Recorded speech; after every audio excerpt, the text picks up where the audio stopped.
Today we're going to be working with 3 tones. We're going to work on tea-stained paper. The stain gives us the mid-tone.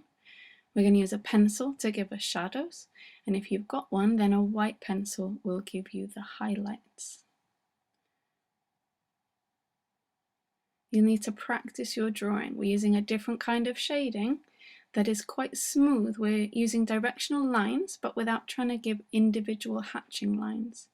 We just shade and follow around the shadows that we can see. It's quite soft. My pencil is not very sharp at this point.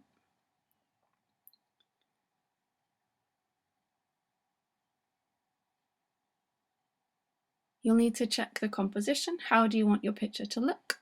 And just gather your materials, your pencil and your sharpener. You'll need to start with just roughly, really lightly drawing out the object that you are working with.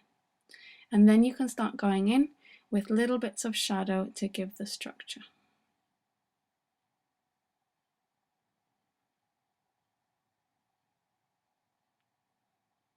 You can see that even though I am not hatching, I can still give different depths, different shades in the drawings that I'm doing.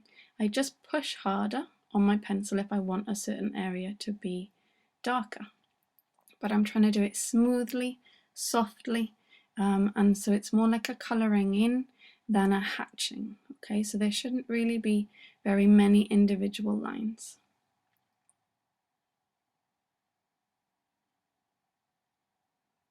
Don't worry if you go out of the lines or make any mistakes.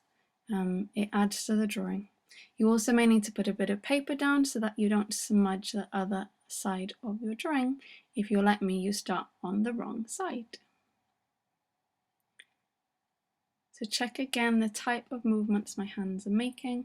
They're nice and smooth, soft, and really following the contours of the thing that I'm drawing. So my spoon is nice and shiny, and I'm using these nice soft movements that describe the shadows that I can see.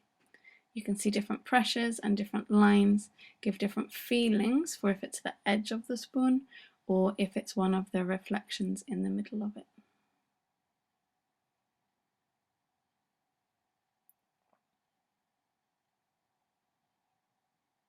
Once you're happy with your pencil drawing, you get your white pencil and you start going in for the highlights. The highlights are not all of the areas you haven't drawn, because we need the mid-tone of the stained paper. So we're just picking up the really, really shiny bits of the thing that we're looking at. It might be around the edge of something or some kind of highlight in the middle of a shadow. And you have to push quite hard. Depending on your coloured pencil, it changes. And there you go. Tea-stained paper, mid-tones, highlights and shadows.